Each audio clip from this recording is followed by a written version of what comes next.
Assalamualaikum warahmatullahi wabarakatuh. Perkenalkan, nama saya Muhammad Zidan Fatur Rahman. Pada kesempatan kali ini, saya akan sedikit mengulas materi tentang interpretasi Pancasila dan Islam untuk etika profesi akuntan Indonesia. Nah, pada materi kali ini, saya akan menyampaikan beberapa hal. Yang pertama yaitu ada pengertian etika, yang kedua etika dalam profesi akuntan, yang ketiga yaitu ada apa dengan akuntan Indonesia, yang keempat pendidikan Pancasila, yang kelima di manakah posisi Pancasila, yang keenam asal muasal Pancasila, dan yang terakhir yaitu etika profesi dalam Islam.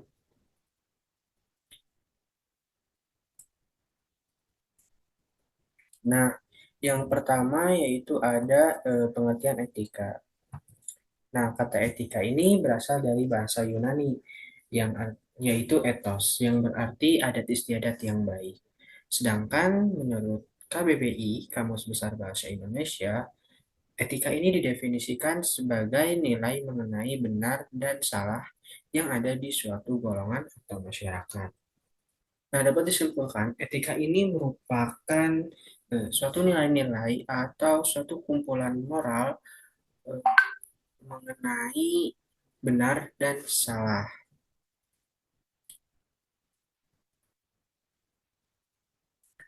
Nah, kemudian ada etika dalam profesi akuntansi. Nah, etika ini merupakan hal yang sangat penting bagi seorang akuntan karena dengan kita memiliki etika ini kita akan terhindar dari hal-hal yang tidak diinginkan. Nah, seperti halnya dapat dilihat Pak, di Indonesia ini terdapat beberapa kasus, terdapat beberapa fenomena eh, pelanggaran kode etik di kalangan akuntansi. Maka dari itu, di sini disampaikan beberapa etika yang harus dimiliki oleh seorang akuntan. Yang pertama yaitu ada integritas. Integritas ini merupakan suatu perilaku yang memegang teguh nilai-nilai kebenaran, kebaikan, kejujuran, eh, tanggung jawab, moral, agama, dan lain-lain. Nah, tentunya hal tersebut membuat seorang akuntan itu sangat diharuskan untuk berintegritas. Karena dengan kita berintegritas, kita akan mendapatkan kepercayaan dari orang lain, seperti percaya terhadap apa yang kita kerjakan, percaya terhadap apa yang kita bicarakan, percaya terhadap apa yang kita janji-janjikan. Karena seorang yang berintegritas itu tidak akan melakukan hal yang tidak seharusnya dilakukan, tidak akan melakukan kecurangan, dan juga akan selalu bertanggung jawab dengan apa yang dia kerjakan. Nah, kemudian yang kedua yaitu ada objektivitas. Nah, yang dimaksud dari objektivitas di sini yaitu adalah seorang akuntan harus bersikap adil, tidak boleh melakukan kecurangan, tidak boleh memihak, tidak boleh berprasangka, dan juga seorang akuntan ini harus bebas dari benturan-benturan kepentingan pihak lain atau di bawah pengaruh pihak lain. Nah, kemudian yang ketiga yaitu ada kompetensi dan kehati-hatian profesional. Nah, yang dimana seorang akuntan ini diharuskan kompeten dan juga profesional dalam bertugas, dalam melakukan tugasnya. Jadi, seorang akuntan ini harus memberikan layanan kepada klien ataupun suatu perusahaan dengan kompeten, dengan profesional, dan juga seorang akuntan ini harus tekun dalam keprofesionalannya. Kemudian yang terakhir yaitu ada kerahasiaan. Nah, mengingat bahwa profesi akuntansi ini merupakan profesi yang berhubungan langsung dengan keuangan, maka dari itu seorang akuntan ini harus memegang prinsip kerahasiaan, yang dimana seorang akuntan tersebut tidak boleh mengungkapkan kerahasiaan-kerahasiaan yang ada di suatu perusahaan ataupun di dalam bisnis, kecuali jika seorang akuntan tersebut memiliki kewenangan dan juga hak untuk mengungkapkan kerahasiaan tersebut. Dan juga seorang akuntan ini tidak boleh menggunakan kerahasiaan tersebut untuk kepentingan pribadi ataupun kepentingan pihak ketiga. Karena pada dasarnya seorang akuntan ini merupakan profesi yang bersifat netral, tidak memihak pihak manapun. Nah, kemudian, nah, ada apa dengan akuntan Indonesia? Nah, banyak sekali kejadian fenomena yang disebabkan oleh pelanggaran kode etik. Seperti halnya terjadi fenomena pelanggaran profesi yang dilakukan oleh orang-orang yang notabene memiliki pengetahuan di atas standar orang awam. Nah, jadi pada fenomena kali ini juga terdapat kaitannya dengan pelanggaran kode etik, yang dimana pada fenomena ini eh, ketiadaannya komunikasi atau adanya miskomunikasi antara seorang akuntan pendahulu dengan akuntan baru yang menyebabkan terjadinya beberapa permasalahan dalam pekerjaannya. Kemudian terjadi berbagai kasus pelanggaran etika. Nah, terdapatnya berbagai kasus pelanggaran etika di Indonesia ini menggambarkan bahwa rendahnya integritas yang dimiliki oleh para akuntan, yang dimana seharusnya seorang akuntan itu memegang prinsip integritas. Sedangkan eh, di Indonesia ini terdapat beberapa akuntan yang tidak memiliki prinsip atau tidak memegang prinsip integritas. Dan jika hal ini dibiarkan, maka akan menjadi suatu permasalahan. Akan terjadi krisis berkepanjangan dalam diri profesi akuntan tersebut. Nah, kemudian yang terakhir yaitu sulitnya akuntan pendahulu beradaptasi dengan kemajuan teknologi. Sebenarnya bukan hanya akuntan pendahulu yang sulit beradaptasi dengan kemajuan teknologi, namun ada saja di kalangan baru ini yang masih sulit untuk beradaptasi dengan kemajuan teknologi. Sebenarnya adanya kemajuan teknologi ini sungguh sangat membantu seorang akuntan dalam mengerjakan pekerjaannya, dalam mempercepat dan juga mempermudah. Tapi hal tersebut juga membuat seorang akuntan memiliki tugas tambahan, yaitu yang dimana awalnya seorang akuntan hanya membuat laporan keuangan, hanya membuat pembukuan dan lain-lain dengan secara tertulis saja, namun sekarang harus bisa menguasai teknologi-teknologi terbaru, harus menguasai pembukuan atau laporan keuangan secara digital. Maka dari itu, hal tersebutlah yang menyebabkan beberapa akuntan ini tidak dapat beradaptasi dan terjadinya tertinggal karena kemajuan teknologi. Kemudian pendidikan Pancasila. Pendidikan Pancasila ini adalah pertanggungjawaban kepada Tuhan melalui semangat persaudaraan, pengangkatan derajat rakyat, serta keseimbangan antara jasmani dan rohani di dalam aktivitas keuangan. Nah, penerapan Pancasila terhadap akuntansi ini menunjukkan hubungan antara manusia terhadap Tuhan Yang Maha Esa dan manusia terhadap sesamanya untuk mempertanggungjawabkan informasi mengenai laporan keuangan dan hal lainnya. Nah, jadi Pancasila ini merupakan pendidikan Pancasila ini sangatlah penting bagi seorang akuntan karena seorang akuntan juga melakukan pekerjaannya itu dengan berpedoman terhadap nilai-nilai yang terkandung dalam Pancasila, memegang nilai-nilai yang ada di dalam Pancasila. Nah, kemudian Mula Warman menyebutkan bahwa pendidikan Pancasila itu tidak boleh hanya bersifat normatif yang tertumpu pada moralitas di mata kuliah Pancasila, namun perlu dikemas dalam sebuah konsep dan turunan aplikatif untuk kepentingan kemandirian dan kekuatan pendukung ekonomi. Nah, jadi menurut Mula Warman ini, pendidikan Pancasila itu tidak boleh atau tidak hanya untuk ditujukan untuk pemenuhan mata kuliah Pancasila saja, namun juga harus ditujukan untuk kepentingan nasional, kepentingan pribadi, dan juga untuk kekuatan pendukung ekonomi. Nah, kemudian menurut pakar pendidikan Profesor Arif Rahman. Nah, Profesor Arif Rahman menegaskan bahwa bukan soal pendidikan Pancasila yang sudah dihapus yang menjadi penyebab krisis bangsa Indonesia. Menurutnya, pendidikan selama ini hanya fokus pada isi pelajaran, bukan proses pembelajaran, sehingga selama ini yang muncul hanya pengetahuan tentang Pancasila, apa-apanya mereka sudah tahu, tapi bagaimana bersikapnya, itu yang masih belum atau tidak tahu. Nah, jadi menurut Profesor Arif Rahman ini, yang menjadi penyebab krisis bangsa Indonesia itu bukan karena dihapuskannya pendidikan Pancasila, namun karena selama ini bangsa Indonesia ini melakukan pendidikan Pancasila hanya fokus pada sisi pelajarannya saja, bukan terhadap proses pembelajarannya. Nah, sehingga bangsa Indonesia ini tidak tahu bagaimana caranya bersikap sesuai dengan apa yang ada di dalam nilai-nilai Pancasila, berpedoman bagaimana berpedoman terhadap nilai-nilai Pancasila. Nah, di manakah posisi Pancasila?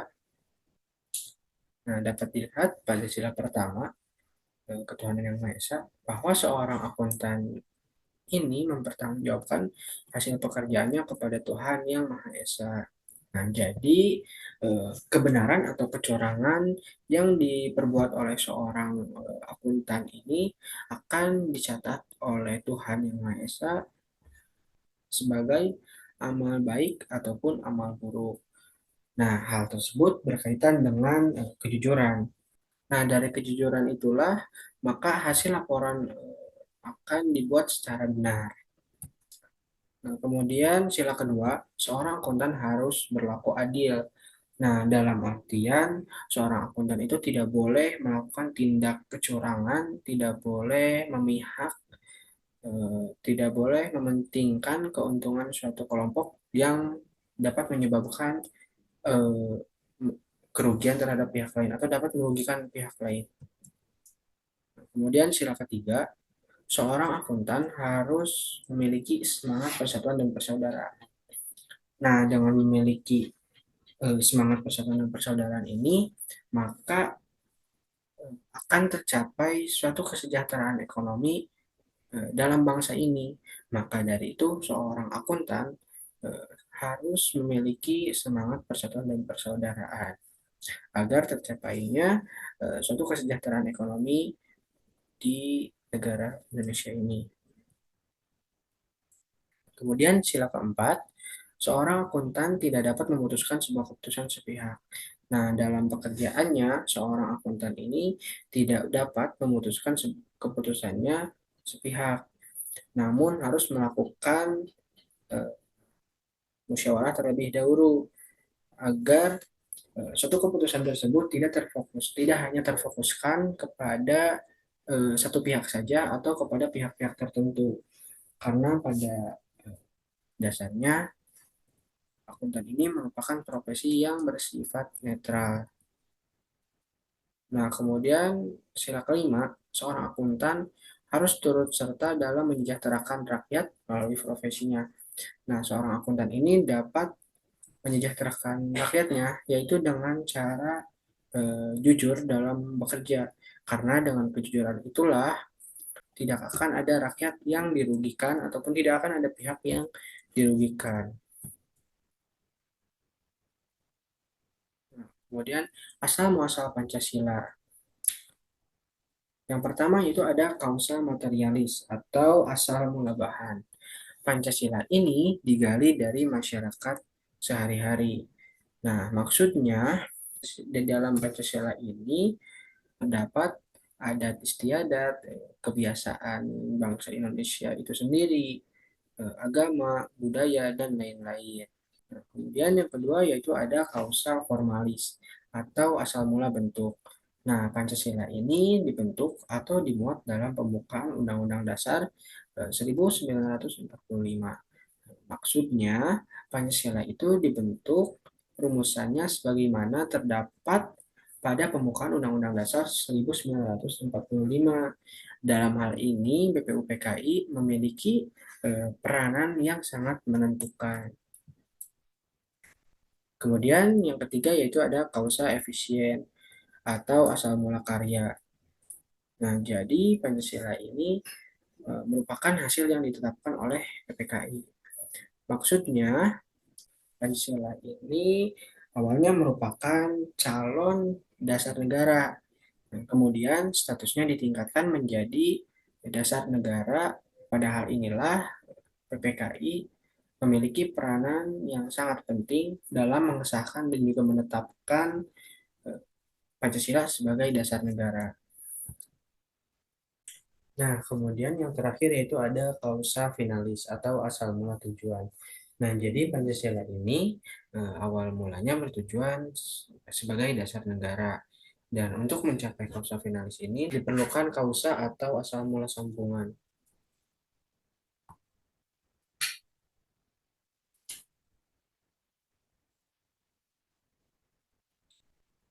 Nah, yang terakhir yaitu ada etika profesi akuntan dalam Islam.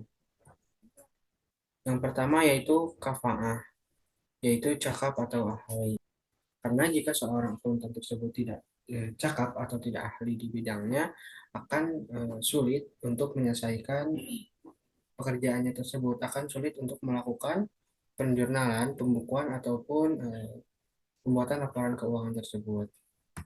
Kemudian yang kedua yaitu ada himmatul amal, yakni memiliki semangat atau etos kerja yang tinggi. Dengan memiliki semangat tersebut, maka akan terselesaikannya pekerjaan dengan cepat dan juga dengan benar. Maka dari itu, seorang akuntan harus memiliki semangat dan juga etos kerja yang tinggi. Kemudian yang ketiga yaitu amanah. Nah, bahwa dapat dilihat profesi akuntan ini merupakan profesi yang menjual jasa terhadap klien ataupun terhadap perusahaan. Dan juga seorang akuntan ini harus mendapatkan kepercayaan dari orang lain. Untuk mendapatkan kepercayaan tersebut, seorang akuntan harus bertanggung jawab dalam menjalankan tugasnya. Dari itu, seorang akuntan haruslah memiliki tanggung jawab dan juga amanah dalam mengerjakan tugas-tugasnya. Kemudian yang keempat, adil. Nah, seorang akuntan itu harus bersikap adil, tidak boleh melakukan kecurangan atau tidak boleh mementingkan pihak-pihak tertentu saja. Adil ini sudah Allah jelaskan dalam Quran Surat Al-An'am ayat 152. Kemudian yang kelima ada kebijakan atau bijak. Jadi seorang akuntan tersebut harus bijak dalam menyelesaikan permasalahan-permasalahan yang ada di dalam proses accounting atau proses penyelesaian pekerjaan tersebut. Dan kebijakan ini sudah Allah jelaskan dalam Quran Surat Al-Imran ayat 102. Kemudian yang terakhir yaitu ada kejujuran. Bahwasanya seorang akun tersebut harus mengerjakan pekerjaannya dengan jujur.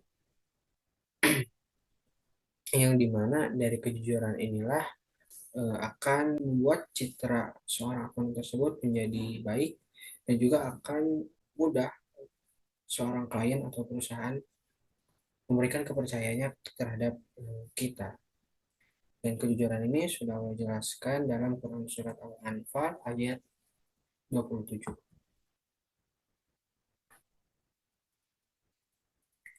Dari materi-materi yang saya sampaikan tersebut, sumber dari jurnal dengan judul Interpretasi Pancasila dan Islam untuk Etika Profesi Akuntansi Indonesia, ditulis oleh Sirajuddin dengan nama Jurnal Akuntansi Multiparadigma, halaman 330 sampai 507, terbit di Malang, Desember 2013. Sekian yang bisa saya sampaikan. Mohon maaf bila ada kesalahan atau kekurangan. Wabillahi taufiq wal hidayah. Wassalamualaikum warahmatullahi wabarakatuh.